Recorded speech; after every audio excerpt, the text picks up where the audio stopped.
welcome back to my channel where we're about that breaking cycles life. I hope you guys are doing well. Welcome back to another week. We're going to do part 2 of communication, and I know that this is a topic that needs to be discussed among all age groups. So please do me a favor and like the button below.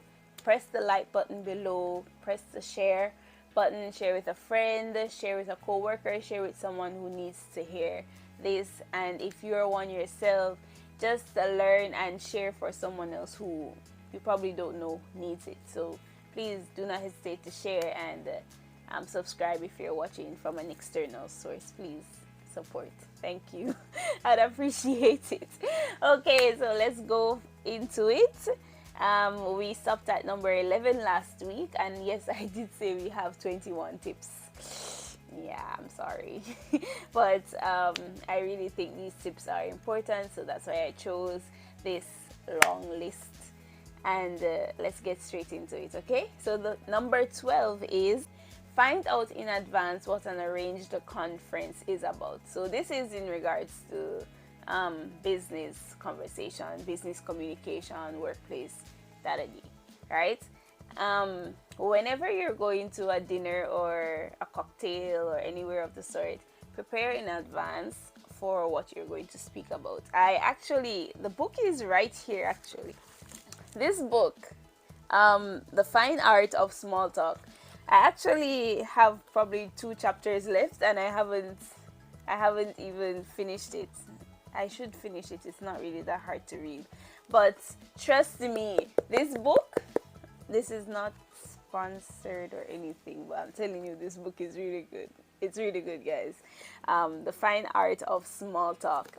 It really enlightened me. Like, I knew some things, but you see, because I'm the person that doesn't like to speak to people, again, don't watch the fact that I'm on YouTube. Please don't.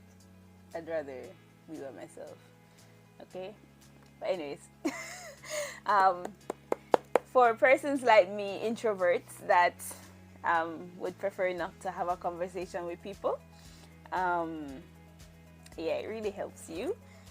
And it speaks about the questions that you could probably prepare in advance for business meetings, for any networking conversation that you will have.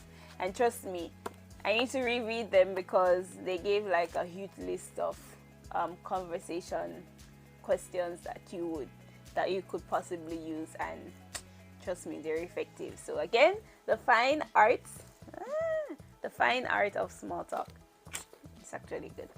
Anyways, find out in advance what your conference is about, your meeting is about.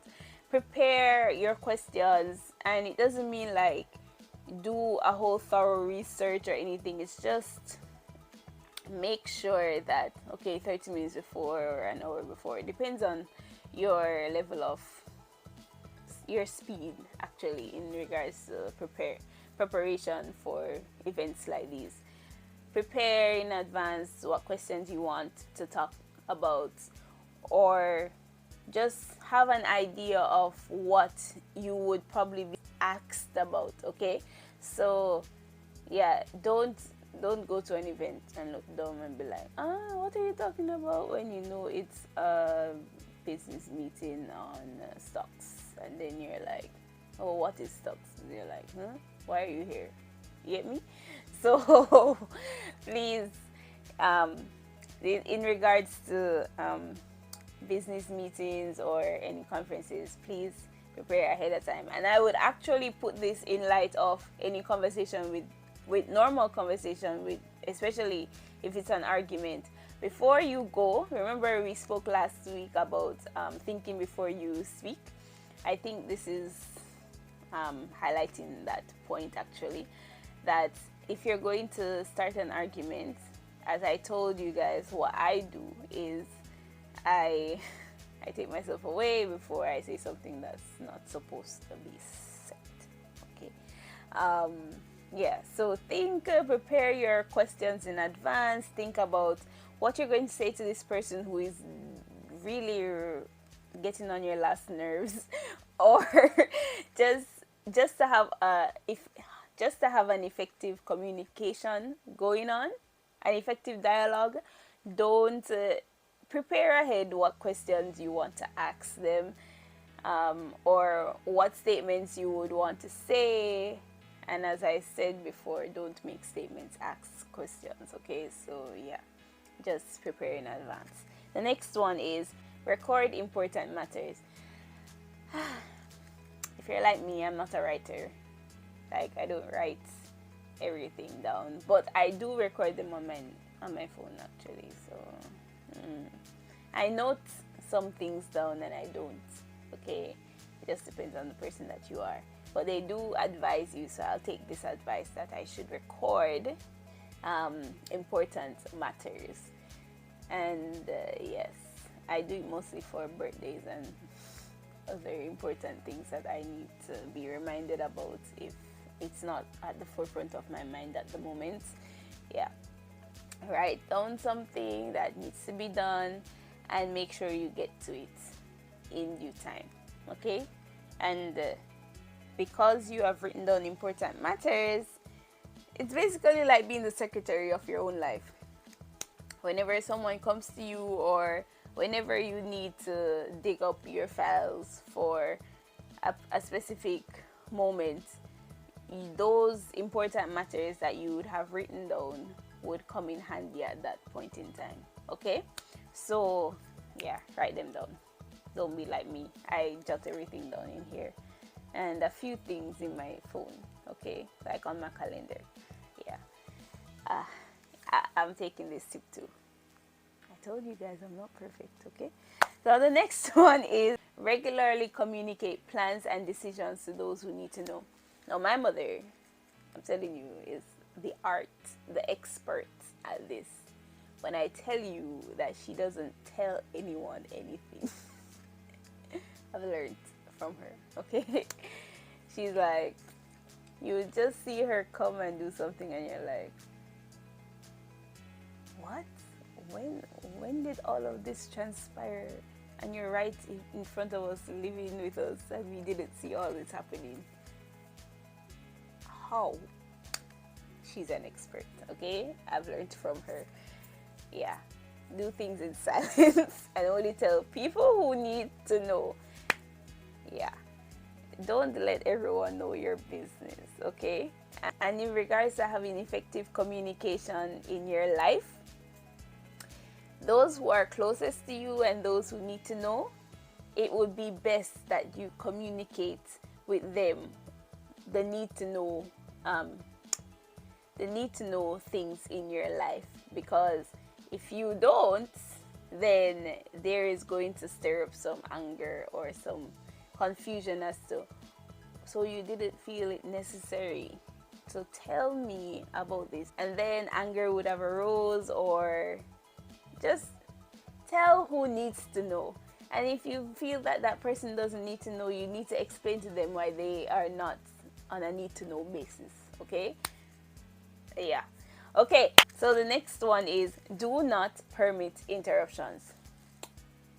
Hate it, guys. If I'm speaking to someone and then someone just comes and interrupts, and then the person who I'm speaking to just turns and start having a, I'm like, huh? Am I not speaking to you? But I should not get so angry actually, because I know I've faltered in that area too, where I am speaking to someone and then maybe something important. Only if it's important, like it needs to be done now, then I'll be like, okay, fine, go. And it should be a respectful interruption, not one where, oh, I'm having a conversation with you and this person is always coming and interrupting what I'm trying to say or what we are talking about, just to be an interrupter. I really don't like that. And if I'm speaking to someone, and I'm pretty sure everyone here, once you're watching this, I'm pretty sure you've been in that shoes before, where you don't like when people are interrupting what you're saying. Okay, please don't be that person, And please, if you are having a conversation with someone, please don't entertain the interruption unless it's an important interruption. Yes. In short, it's just not polite, okay? Now the next one is do not let unresolved matters go unanswered. I'm so glad these people understand who I am, with these tips. And that's why I chose this list, because I'm like, you just get me. I hate unresolved matters.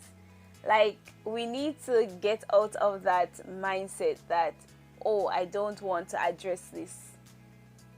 For persons like me, if you don't address the issue, I'm just going to get even more angry. And then when you're trying to butter me up without even speaking about the issue, it intensifies my anger tenfold. Oh my gosh, I hate it. Deal with the problem, find a solution, resolve the matter, and let's move on. I'm pretty sure I'm not the only one out here that feels this way. Just attack the problem right on, and let's get it out of the way, and let's not have to deal with it again.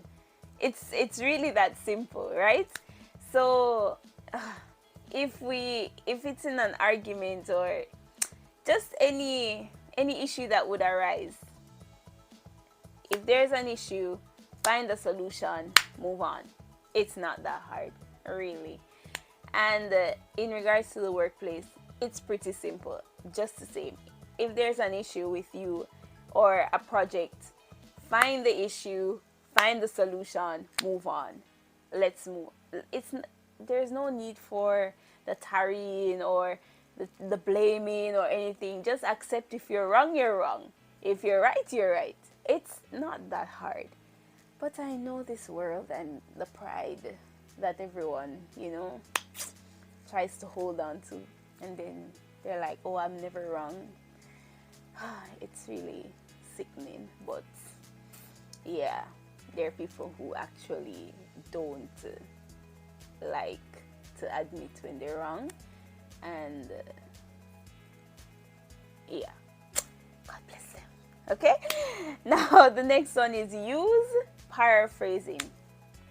Yes, I actually think this is pretty effective when communicating, because if you say it one way and you realize someone's not understanding, you paraphrase it so that, okay, they can get some understanding. Or you could ask them and be like, what do you understand from what I just said?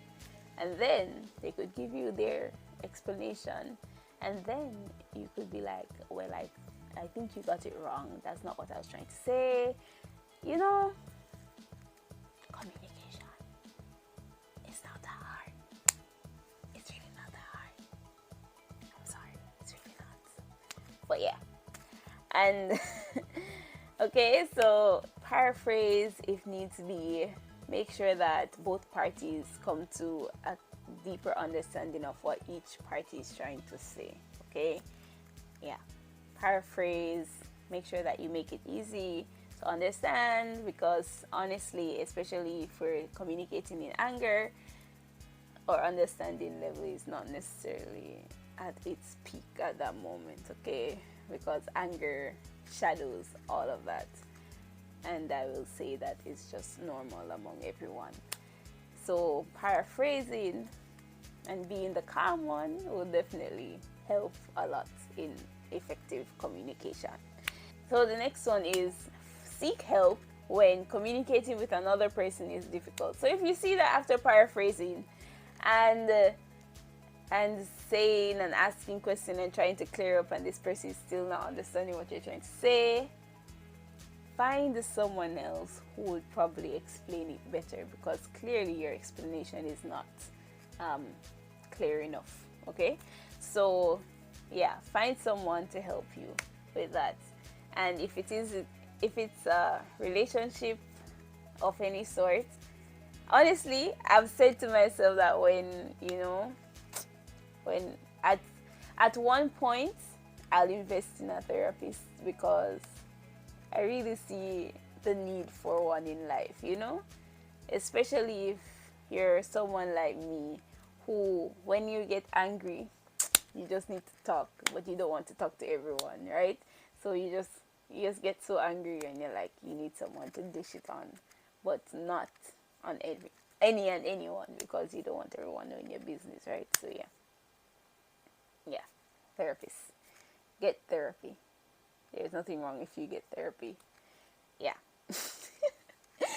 So get help. You can seek a close friend would if you want, if you please. But if you realize that in communicating with someone, trying to explain to them your point of view, and they're not understanding, maybe they need to hear it from someone else, or someone else needs to help. So seek help. There's nothing wrong with getting a third party. It's actually biblical. Really, it is. Okay, so the next one is give the big picture, but do not overuse generalizations. Oh my gosh, this one is a big one, because I've had to learn this, and trust me, it's so tempting. It's so tempting to generalize and to compare people when communicating, especially if someone is doing something that you're like, why are you doing that? This person is not doing this, or the rest of people are not doing this, or why you have to be like everyone when they're really not like everyone. So like, don't compare, don't generalize when having a conversation with someone. If it's in the workplace, try to give an overall idea of what you're trying to communicate, but too much generalization is not good. Be specific, get to the point, and deal with the issue. Get it out of the way. Find a solution. That'll do. Okay? Same thing with person-to-person communication. If it is that you're speaking to someone, make sure that you only speak to them in regards to them. Don't compare them, don't generalize them. I've faltered in that a lot of times. I will not lie to you. I have. Try your very best. It's not easy. It's very tempting to do this, guys. Try your very best, though, to not generalize and not compare, okay? Try to find the big picture and make it specific to the person that you're communicating with, so that they don't feel as if they're inferior to anyone else because you started generalizing or you started comparing, okay?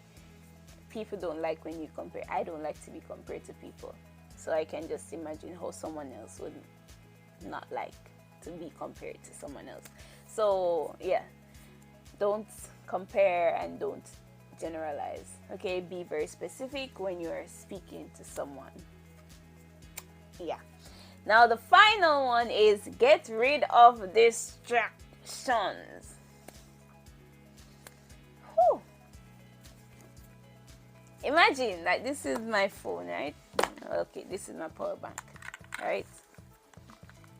Imagine I'm talking to you and you're like, oh my, I'll just walk away. I'm sorry. I will just stop. I'll just walk away. I'm like, you're not listening to me. You don't care for what I'm saying. So, moving on.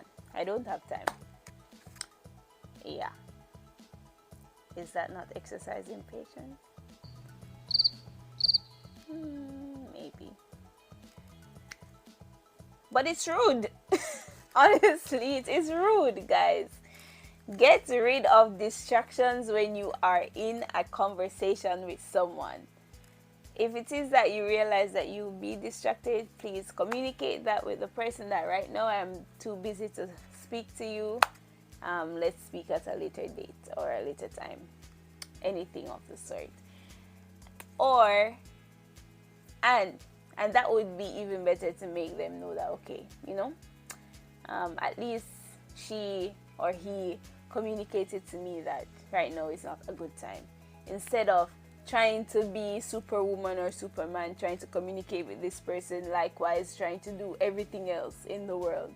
No, get rid of distractions. People like when you give them full attention, and it makes them feel as if they are heard. Okay, so get rid of distractions. Don't be on your phone. Don't. I think we see it a lot in the world today. Like, everyone gets really upset when in regards to you having a conversation with someone and they're on their phones or they're doing something else without paying you full attention. I think this is a commonly known issue, and I think the society has already spoken enough about how to combat this. So yeah, put the phone down, get rid of any distractions that needs to be rid of, and focus on the issue at hand. And if it is that you're busy at the moment, don't try and be superwoman or superman. Communicate the fact that you are busy and you will get back to them at a later time. Okay, so yeah. Okay, so those are my 21 tips on communication. I really hope these tips are helpful. Trust me, I've learned myself, and I'll try to be better at communicating with everyone who I come into contact with. Okay, and I hope you guys enjoyed this video. Please do not forget to like, share, and subscribe, and support the family below. I really hope these tips were useful to you, and let's continue on this journey of breaking cycles, guys. I'll see you next week. Bye.